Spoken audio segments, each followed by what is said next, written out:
Hi there, Ben Simon here. I'm the director of Banana Pearl. Sorry I couldn't be there today, but I did say that I'd answer a few questions just to give you an insight into where I'm coming from with my filmmaking. The film Banana Pearl that I created was inspired by a film called Pineapple Express. I don't know if you've seen the film, but a guy goes around to a drug dealer, they end up getting stoned, and then weird and wonderful things started happening to them, and I was just convinced that that was all going on inside their minds, and it wasn't.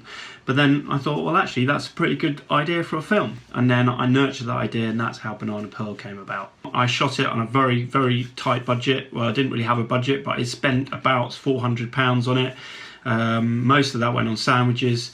It took quite a long time. We thought we'd do it in a couple of weekends. We ended up doing 7 different filming days in total, spreading it over about a year and a quarter. Yeah, it took about a year and a half to complete the entire project. Not full-time, just because we were juggling full-time jobs, and everyone else who was in the film was juggling full-time jobs and stuff. Because I mainly did it to learn how to make a film. I thought, well, I've got the equipment, should I go to film school or should I just make a film? And I thought, well, I'll just make a film and I'll just use resources online and learn everything as I go. And it was fantastic, brilliant learning experience, and I highly advise that you get stuck in and make your own short film, or even better, feature film. So there was a moment in my life when I realised that I really wanted to do filmmaking, and that it was probably going to be more of a career-making move than just a hobby. So I used to do web design, and I was working for a company, and I fell into sort of making a film, or some films for them, some short viral films for them. And I just found that I enjoyed that so much more than the days when I was actually doing the web design, that I just thought, hang on, I was jumping out of the bed in the morning to go to work on these little films. And so I was like, right, that's it, I've got to switch over.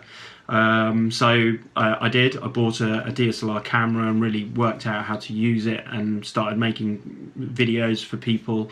And I then, ended up doing that for a living. So I run a video production company now, and then that sort of ended up getting me into making a short film, which you've just watched. Is it harder to get started or keep going? I'm not sure whether that's particularly just with a career in film or with a particular project. So I'll say with a project, I find it's sometimes hard to get going. You have an idea for it and it's like, oh, I really should finish writing that idea and whatnot. But I find that once I've taken that step and I start to get excited about something, then I can't stop thinking about it, and all I want to do is that. And that can get quite annoying for my wife.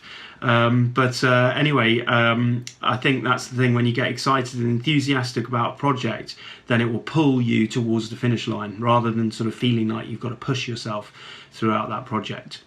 So the main bit of advice I would give if you want to get into making films yourself is to just do it. The equipment these days is so cheap. You can get a DSLR camera for $500. You do need someone who's good with sound to help you, and a few people around you. Obviously, writing scripts is a skill, but you can learn everything that you can online. There's some great resources out there. I learned loads from an online show called Film Riot, so you should check those guys out. They're absolutely amazing. They've been releasing stuff every week for 5 years, and you can pretty much learn anything you want to learn about filmmaking. It's like everything that you'd learn at film school, but you have to put it into practice. So you have to sort of get that information and apply it. So you just need a project. You need to start making a project, and then once you're into the project, you can start referring back to the tutorials and try stuff within that project and move forward. So that's my advice. So the most important lesson I learned from making Banana Pearl, which was my first proper short film, was to definitely choose what genre is going to be part of before you write the thing and before you start making it and producing it, which is something I didn't do. I just had an idea and I started to write the script, and we kind of nurtured the script and then started making the film. And then I kind of realized the genre sort of as we were going through it, and I kind of engineered more of the genre into the film as we went along. So things like the freeze frame titles, the voiceover, the split screen. I kind of realized it was a sort of heisty kind of lock, stock, two smoking barrels, or you know, Edgar Wright style sort of jokey film. And I wanted it to have a sort of British feel about it. I wanted it to have a soundtrack that was similar to those kinds of films like Trainspotting and Lock, Stock, where they have real songs throughout rather than a score. And all those things I sort of engineered into it during the process of making it. So that's a lesson I've learned for next time. I'm going to start with, right, what genre is this film going to be, and then write it and produce it from there. Okay, so film is a collaborative process. You can't do it on your own, you know. Well, I mean, it would be very difficult.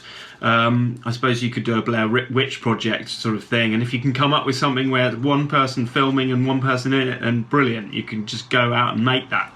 But generally, you have to have a team, and so the way I found my team, I did the classic thing of underestimating things like the sound, and luckily I quickly got a sound man just before the first day of shooting.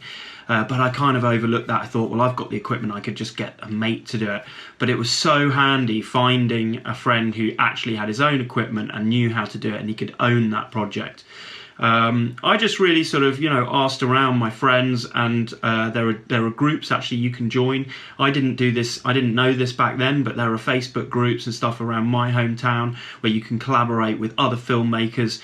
So that's a really good way of doing that. And then the other way of sort of staying in the good books with the people that you work with is just make sure that you're having fun and everyone's having fun.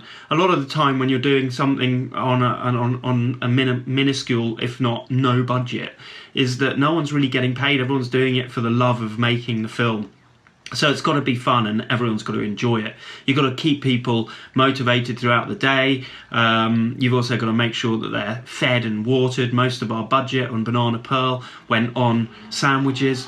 So essentially, you know, it's making sure that you're having a laugh and you're, you know, doing something with people that either are your friends or become your friends throughout the process. Okay, so is social media a good thing or a bad thing, and how do you use it in film? Well, yes, I do use social media. I use it to get my face known within, you know, the world. Again, I've got a YouTube channel.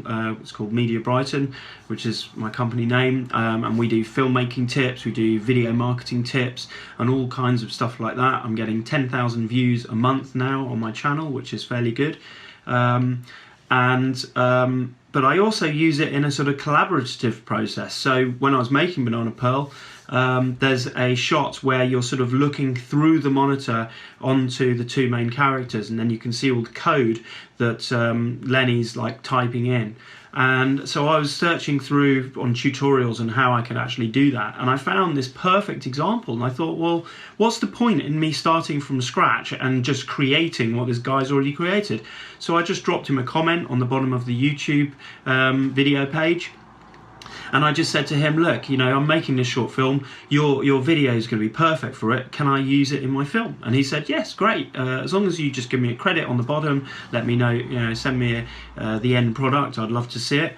And so that was it, you know, basically all I did was I made the thing full screen, I then screen captured it at the highest res I could, and then I just took it into After Effects, flipped it, put it onto the screen, added a few effects, some transparencies, and that was good to go. So there's a perfect example of using social media to help your filmmaking. So one of my bits of advice for making films today, in a day where we're not just watching them on the movies but on and TV, but on devices, you know, laptops and all that, is to just get to the point very, very quickly. You know, straight in with something that hooks the audience, because you've got to stop them in their tracks. They're sort of clicking from screen to screen, maybe on their mobile, whilst they're on the train or something like that. And so you've just got to really hook them in, bang, straight away. So that's my bit of advice. If you watch Banana Pearl, I think we do that fairly well. There's a conversation. He's instantly sort of put under pressure. If he doesn't do something, something bad's going to happen to him. And hopefully that means that you're intrigued to find out what happens next. Okay, so that wraps it up for me. So I hope you enjoyed watching the film. It'd be great to hear some comments from you guys. So the film's on YouTube, but I've also uploaded a bunch of tutorials and some behind the scenes footage. There's about 10 tutorials. So jump over to my YouTube channel to see how I did certain things. If you could drop me a comment underneath the film with anything you'd like to say, or if you want me to answer any questions, then you can stick them in there and I'd be happy to answer them. Obviously, it'd be great if you could share the film with anyone that you think on your Facebook pages and stuff like that. Really try and get it out there. That'll be superb too. So thanks a lot, and I'll see you around.